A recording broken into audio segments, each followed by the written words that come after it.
Bonjour à tous, aujourd'hui nous allons parler du chapitre numéro 3, comment les agents formalisent-ils leurs relations. Donc, chapitre 3, comment les agents formalisent-ils leurs relations. Nous avions reformulé quelques petits termes, donc les agents économiques. On avait vu dans le chapitre numéro 1 que ce sont les ménages dans une société, donc chez nous en France, les personnes comme vous et moi. Les banques, que l'on appelle également institutions financières, les entreprises, l'État, et puis le reste du monde, puisque nous avons également des échanges avec les autres pays. Donc, comment ces agents formalisent-ils? Formaliser, on avait également dit que ça voulait dire mettre en forme une relation. Donc, si on reformule cette problématique, on peut la reformuler ainsi. Par quel document les personnes donc physiques et morales, encadrent-elles leurs relations? Et c'est le chapitre qu'on appelle également les contrats. Donc on passe directement au grand 1, identifier les éléments caractéristiques du contrat, puisqu'on l'aura compris, c'est grâce à ce document qui s'appelle contrat que les agents formalisent leurs relations. Donc les agents économiques peuvent contracter, c'est-à-dire signer des contrats avec qui ils le souhaitent. C'est la liberté contractuelle. Comme nous avons une liberté d'expression en France, comme nous avons le droit de voter, etc., il existe la liberté contractuelle. Vous-même, à partir de vos 18 ans, quand vous serez qualifié comme adulte au sein de la société française, vous pourrez contracter, signer des contrats avec qui vous le souhaitez. Mais qu'est-ce qu'un contrat ? Cette définition est très importante. Un contrat, c'est un accord de volonté entre deux ou plusieurs personnes destiné à créer, modifier, transmettre ou étendre ou supprimer des obligations. Il existe plusieurs types de contrats, dont ceux dont on va parler le plus en cours d'économie droit avec Madame Biraud. Il y a le contrat de location qui lie les relations contractuelles entre un propriétaire et un locataire. D'accord, donc c'est pour pouvoir occuper un lieu, une maison, un appartement. Vous pouvez signer un contrat de location. Le propriétaire vous fait signer un contrat qu'on appelle souvent un bail. Donc ce bail qui va vous permettre de loger pendant une durée qui est déterminée dans le contrat. Il existe également le contrat de vente qui lie les relations contractuelles entre un vendeur et un acheteur. À partir du moment où vous cliquez sur confirmer la commande ou acheter, lorsque vous achetez une paire de chaussures sur Internet, vous signez en fait un contrat avec le vendeur. Je prends l'exemple, je sais pas moi, sarenza.com. Il y a toujours une petite case à cocher avant de cliquer sur « Je confirme la commande » et c'est ce moment-là en fait où vous liez avec le vendeur, où vous signez un contrat que généralement vous ne lisez pas d'ailleurs. Et il existe également le contrat de travail qui est très connu, qui lie les relations contractuelles entre un employeur et un salarié et que j'espère vous aurez rapidement après votre bac pro. Pourquoi signe-t-on des contrats ? On signe des contrats pour sécuriser une relation. On a beau faire confiance à une personne, sécuriser la relation grâce à un contrat, c'est important. Les signatures vont nous permettre d'être reconnus si jamais il y a un litige, si jamais l'une des parties, l'une des personnes ne respecte pas son engagement, on va pouvoir, devant un tribunal, le prouver. Il a signé, il aurait dû faire ça. On peut signer un contrat pour améliorer la qualité des prestations. Il y a beaucoup de contrats qui sont signés entre un fournisseur, par exemple, et un vendeur,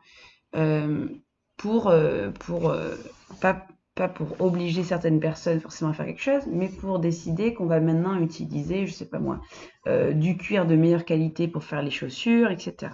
D'accord ? Pour améliorer la qualité. Et il existe également des cas où on est obligé de signer un contrat.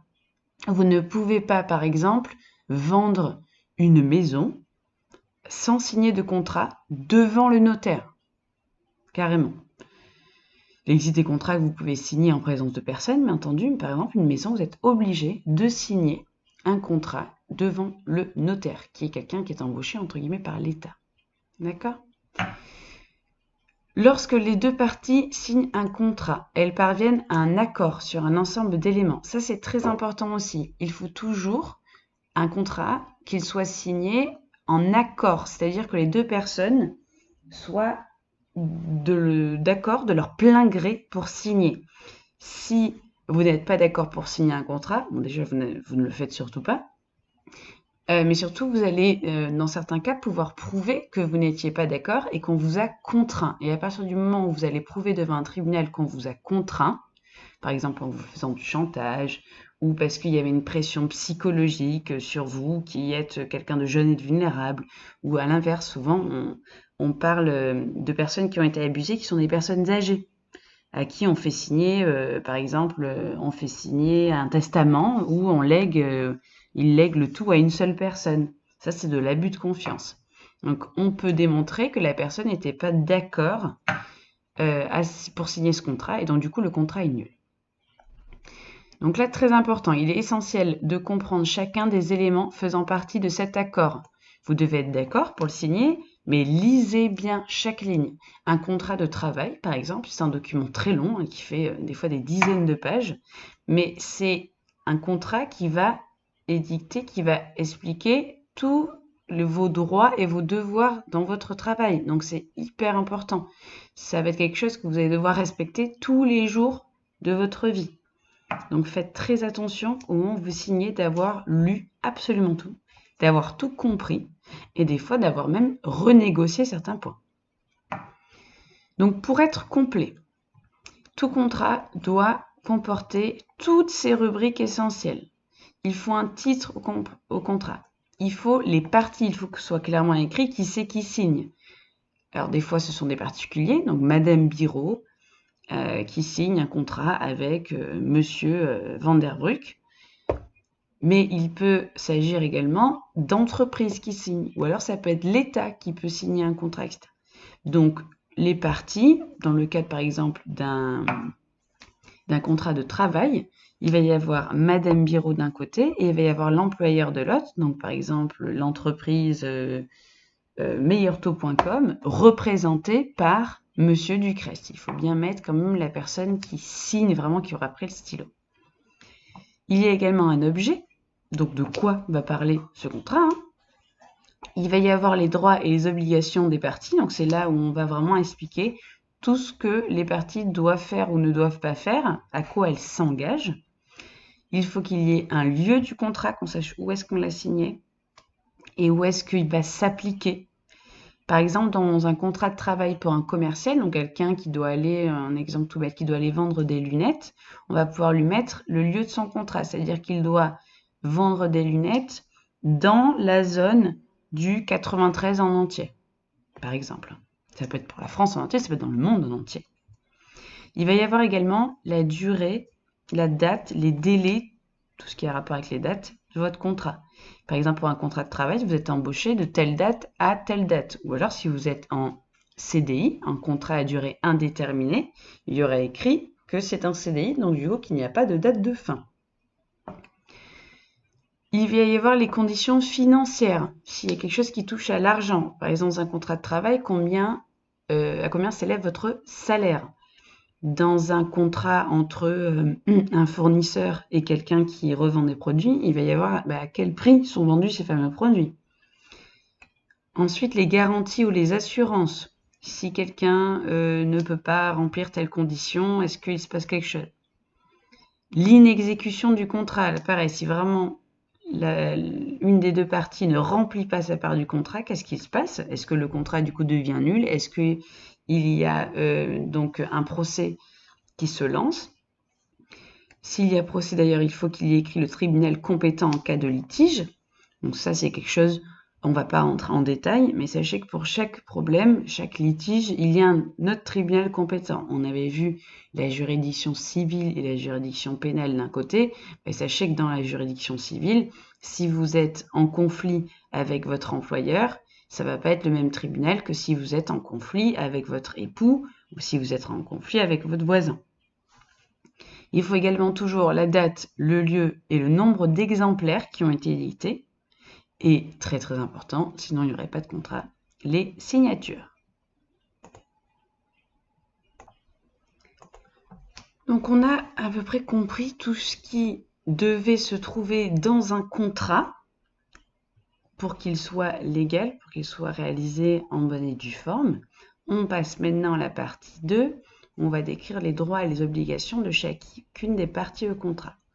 Donc c'est un schéma tout simple et que l'on comprendra mieux avec quelques exercices. Un contrat fait naître des droits, c'est normal, mais également des obligations. Et ces obligations, elles peuvent être soit de moyens, soit de résultats. Donc un contrat fait naître des obligations de moyens et un contrat fait naître des obligations sinon de résultats, l'un ou l'autre. Les obligations de moyens, ça veut dire que l'on va s'engager à mettre tous les moyens en sa possession pour tenir son engagement prévu au contrat. Si par contre votre contrat il fait naître des obligations de résultats, c'est que vous vous engagez à atteindre le résultat prévu au contrat, sous peine sinon de sanction ou sinon le résultat, le contrat est coupé. Troisième partie, reconnaître les conditions de mise en œuvre de la responsabilité civile contractuelle. Alors ça a l'air d'être un mot très compliqué, mais en fait c'est à quel moment est-ce que votre responsabilité est engagée parce que vous avez signé un contrat et qu'il y a eu un non-respect du contrat. Donc, tout est expliqué ici. On parle de cette responsabilité civile contractuelle lorsqu'un non-respect du contrat est à l'origine d'un préjudice. Donc à partir du moment où vous avez signé un contrat, que vous ne l'avez pas respecté et qu'il a causé du tort à la personne qui avait signé le contrat avec vous, dans ce cas-là, votre responsabilité civile contractuelle est engagée, donc c'est votre faute. Ok ? Qu'est-ce que ça veut dire causer du tort à quelqu'un? Ça veut dire que vous avez créé des dommages, un préjudice. À partir du moment où on peut reconnaître votre faute, donc le fait à l'origine du problème, qu'on peut reconnaître le dommage, le préjudice, donc le fait que la tierce personne a eu un souci, a été lésée, a eu un problème, et qu'on peut prouver qu'il y a un lien de causalité, que c'est bien parce que vous n'avez pas rempli le contrat que la personne a eu un dommage, alors la responsabilité civile contractuelle est engagée. C'est vraiment s'il y a une erreur, un non-respect du contrat d'un côté, un dommage, un problème, un préjudice de l'autre et ce lien de causalité. Si on n'arrive pas à prouver que c'est bien la faute qui entraîne le préjudice, dans ce cas-là, la responsabilité civile contractuelle n'est pas engagée. On va très rapidement mettre tous ces nouveaux savoirs en œuvre dans des exercices.